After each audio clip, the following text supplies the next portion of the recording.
Hey, soul survivors, I have a viewer topic request. Feel free to let me know if there's something that you would like a little more direct attention with. So she had said, my mom and her fiance were big enablers of me. I can't seem to heal from my trauma. I'm still praying for God to get me unstuck. I wish the Holy Spirit helps me.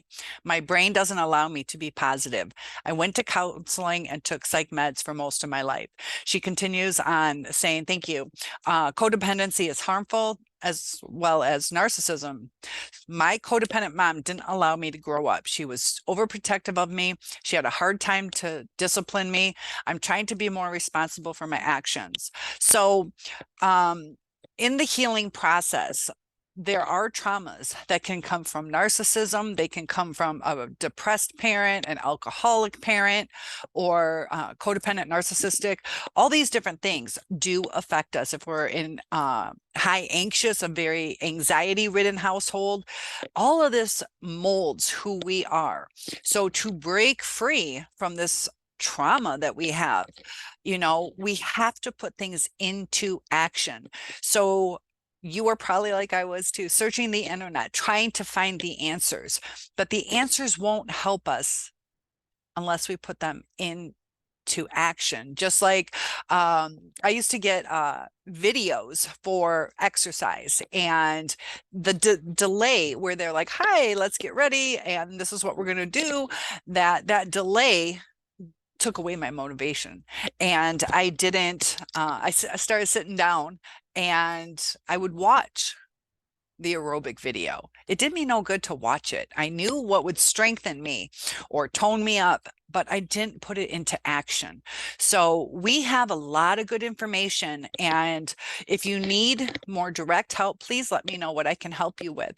So how do we break free? She's recognizing what she needs to change. And as she starts changing those things, not just recognizing it, that it's going to start changing who you are. So if you are too abrupt in your speaking, or if you're too anxious, we need to start noticing what our triggers are, as opposed to just going through the day and then realizing that we're upset, that we had a horrible day. When we take the power over our mind, and we can do that. Now, we are going to get intrusive thoughts. We're going to get things popping up, but we have to process them. And a lot of times with dreams, our brain is processing what we are going through.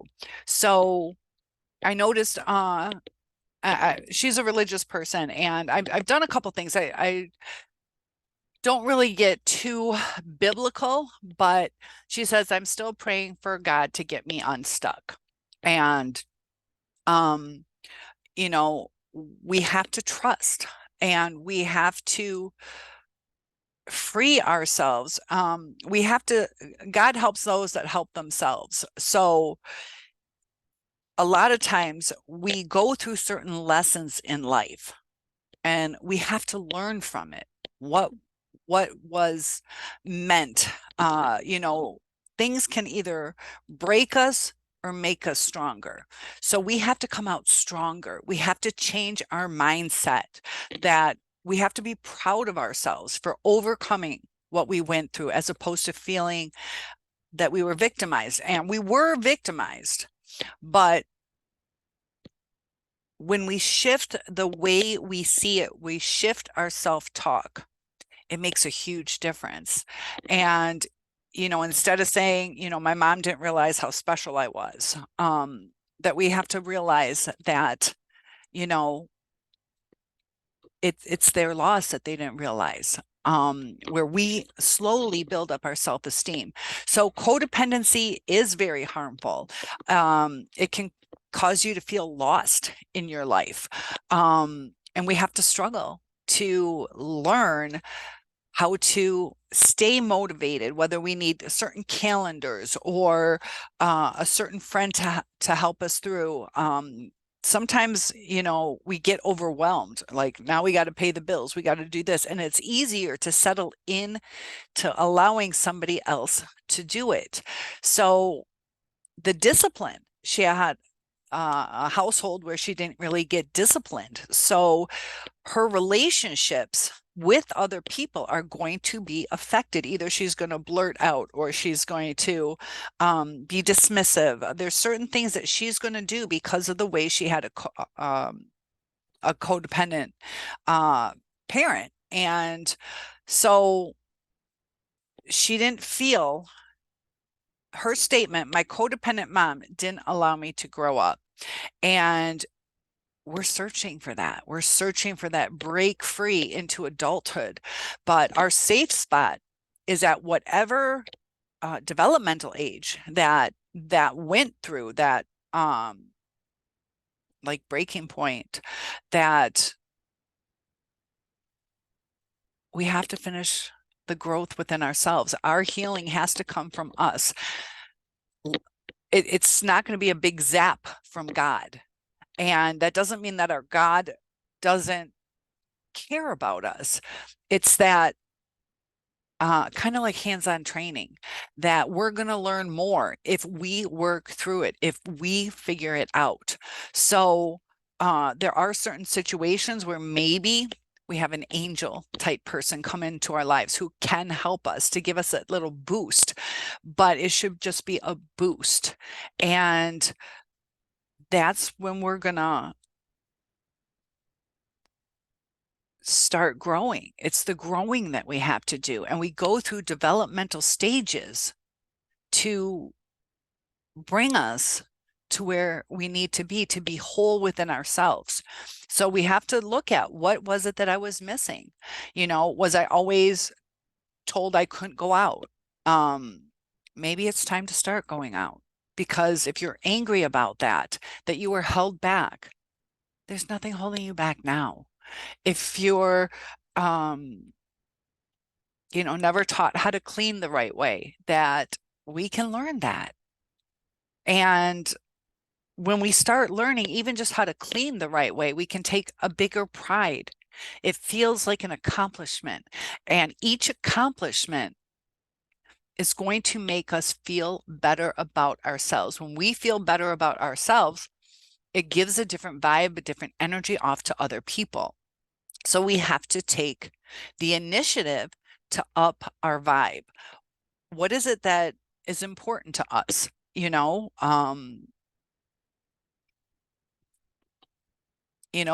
Religion is religion. Are you doing the religious things that you should do if that's your calling? Are you going to church? Are you fellowshipping? Are you praying with someone? And when going to therapy, are we putting in the work that they told us to? Are we being 100% honest about the traumas that we had? And sometimes, we get good advice and we don't put it into action. And just praying about it.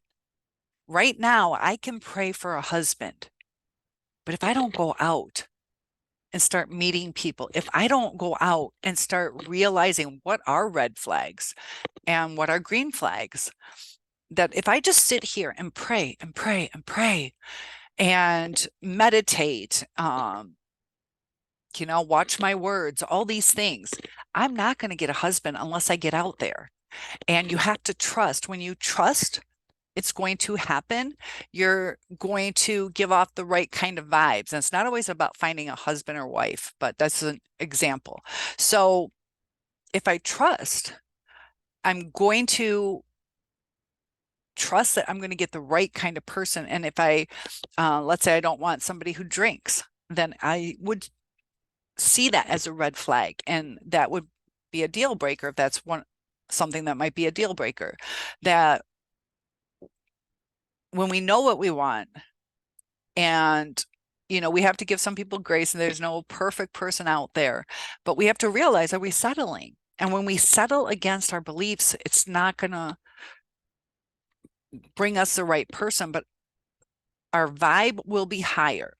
When we believe that's what's meant for us will come. Because if that person did come into your life and you have trust issues, you're going to put some negative energy, false accusations, possibly, or even just, well, you're probably going to cheat on me anyways. And that sets the tone for the relationship. So when we work on ourselves, it's going to be painful. We have to acknowledge the things that we do wrong. We have to acknowledge that we could have tried too hard, that we wanted to be liked so much that it's almost like we forced it. We didn't back off and give them space, or we got frustrated. So when we have issues within ourselves, we have to start from today. Believe we're going to get through this instead of negative self-talk. And, she's being honest, so I'm not picking apart her words per se, but she says, I can't seem to heal from my trauma. And that's like a give up statement. I can't, I just can't. And I get where you're coming from, but I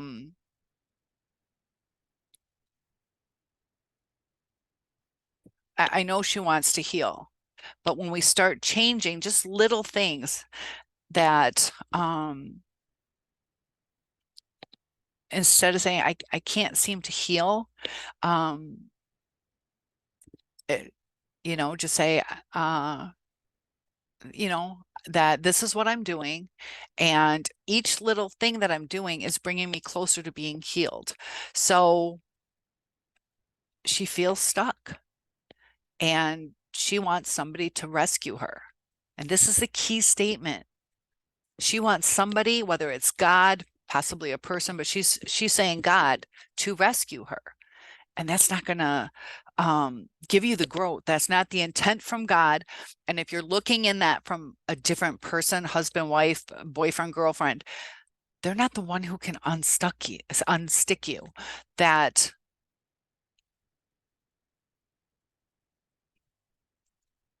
we have to accept the things that we went through and start focusing on today and the future, because she's stuck.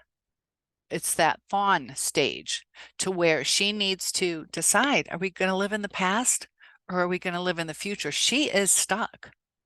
So we have to start shifting our view.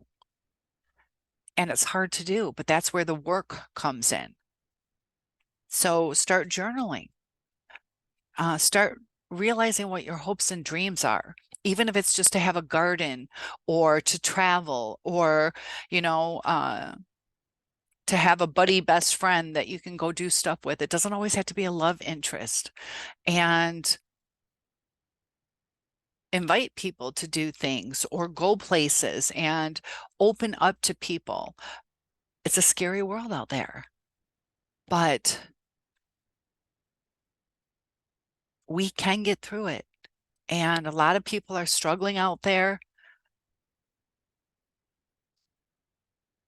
but we can't fall into that codependent type thing, because her mom was codependent. This lady is most likely, and it sounds like somewhat codependent. Somebody help me. And that's because of her upbringing. And it's not fair. But once you can take care of yourself and realize it's okay to be alone sometimes, it's okay not to have a love interest, hang out with your buddies and, meet people that way. And the right person comes into your life, don't force it, and just believe.